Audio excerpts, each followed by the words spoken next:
What's going on, guys? Welcome to Final Fantasy VRX's video, and very quickly found the solution for free.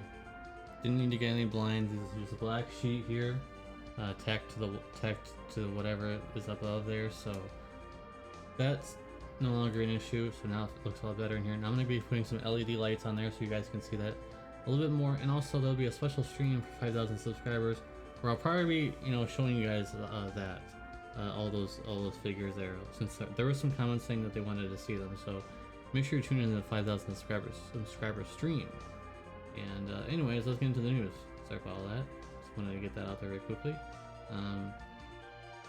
This is, I'm sure people recognize this ring just because it's been in the game for a long time, but it was changed to appropriate how all the black magic has been upgraded to being different than how it was back then, so now it's appropriated differently. So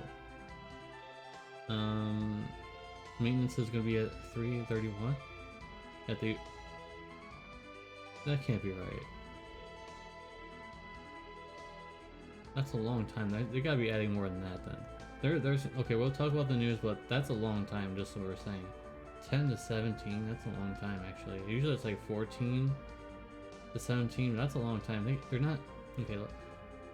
We'll talk about this first. So Kain is here, and I know there's some hype for Kain. I'm very skeptical, and the reason for that is because he's a TDH dragoon, and we all know how those work out. So the only benefit that Kain has, as of this video, I don't know all of his kit, we only know the tidbits, is that, and we've been led astray before from what Alan says, but they did say that Kain is able to jump and land at the same time, on the same turn basically.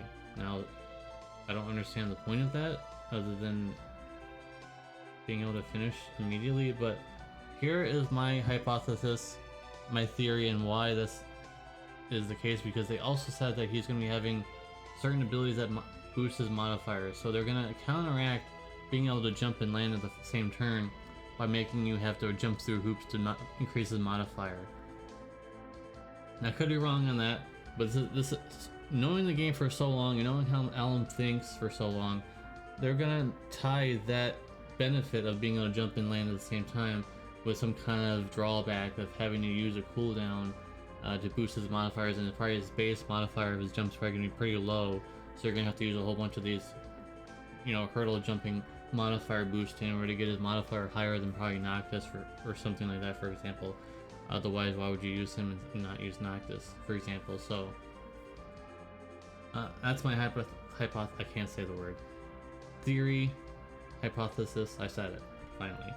It was hard to say for me for some reason.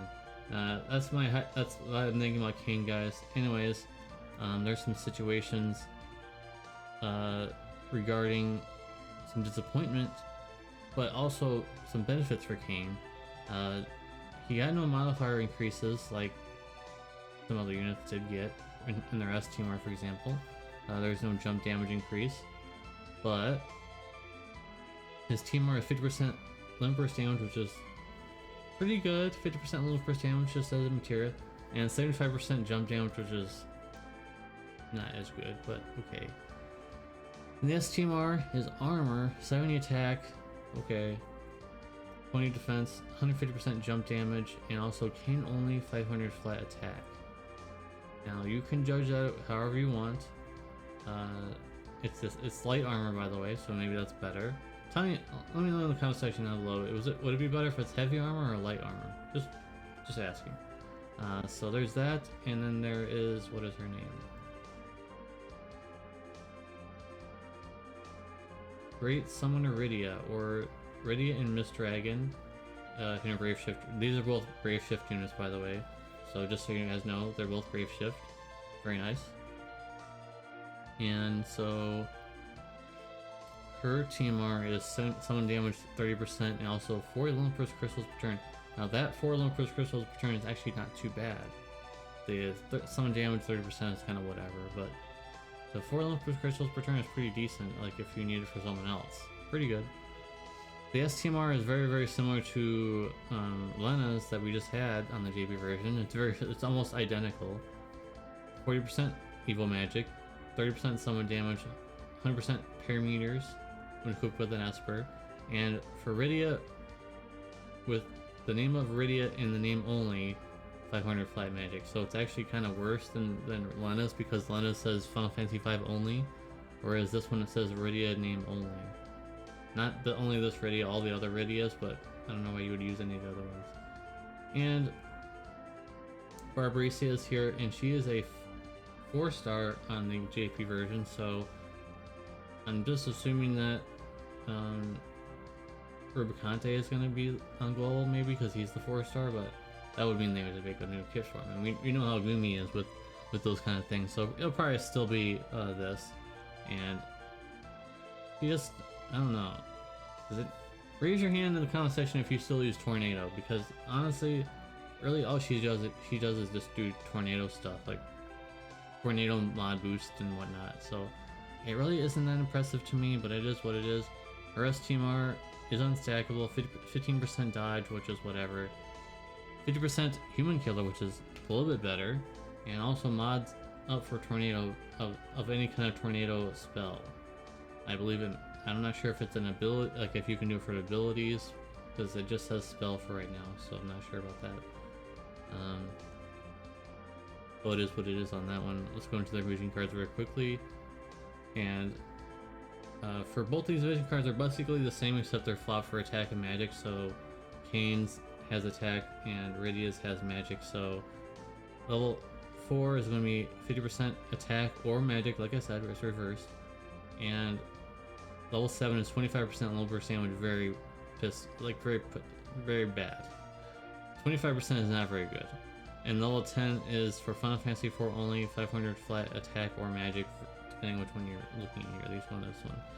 So apparently you can only get their vision cards at EX3, but I think that was always the case, but like, they're not really that good. 25% low burst damage? Really? No, not that great.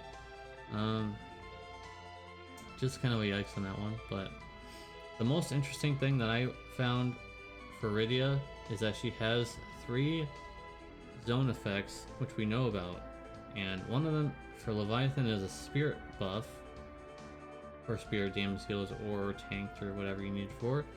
And here's the most interesting one that I found. Ashura is an attack buff. We don't know how much it is, but that's quite good. An attack buff that's easily accessible. You don't have to jump through hoops and stuff like that. For example, there was another attack field, but it's just not as good as probably what this is going to be, because you can, for an Esper summon, you can summon it right away. You don't have to worry about anything like that. So also Bahamut is a magic buff zone, so that could also be interesting to do that as well, so that's quite good. I wonder if they'll show this here. No, this is just a summary, so I'll just read out the rest. So there's 3 pulls per day up until the 10th of September. There's gonna be a login system of the usual energy and ticket rotation, blue ticket, so it's not really that interesting actually. It's pretty much copy and paste, just like the global side does. There is gonna be an event, King Mog event, and there's some decent things in there, I suppose. And there will be a Demon Wall EX fight. Hopefully it's not Final Fantasy 4 only, because honestly, a lot of the Final Fantasy 4 units aren't really not that good. So you basically would have to pull for the unit, I think. I'll try to figure something out, but they gotta make it not as hard, because if you guys remember, a lot of the Final Fantasy 4 units they're just not that great at this point in the game. Like, what are you gonna do? Like, how you would have to build a team of. It'd be kind of hard. It's gonna be kind of hard, but we'll see if we can do it. Then there's missions for shards and stuff like that. The usual missions of like doing the King Mug and doing missions for a certain amount, certain amount of missions and whatnot and stuff like that. So there will be shards for both of the band units and stuff like that. Pretty good. And it looks like, yeah, for both the units, yep. And there'll be insignias and whatnot as well. So that's all the summary here, guys. I'm not really sure why the maintenance of that long? Which one was it? That was the next one. Why is it this long when they're not really adding anything other than the usual? That's the usual King Mog, Banner, EX Fight, you know, Chronicle Battle, I'm assuming. So, why does there need to be such a large maintenance? I'm not sure. Maybe it's always this time and I just don't pay attention to it anymore. Maybe that's the case. Anyways, let me know what you guys think about Kain in the comment section down below. Am I right? Or maybe they'll even make him even better than what I said, where you'll have an easier way of getting mod buffs, and you can, you know, use the mod buffs and then he has triple cast, or you can use your mod buffs and then jump at the same time, so you have those mod buffs and then jump. Or maybe his mod buffs are not able to be cast on his dual cast or triple cast or whatever it may be. Let me know in the comment section down below. What do you guys think about Kain and also Rydia, and I'll see you guys in the comment section. See ya.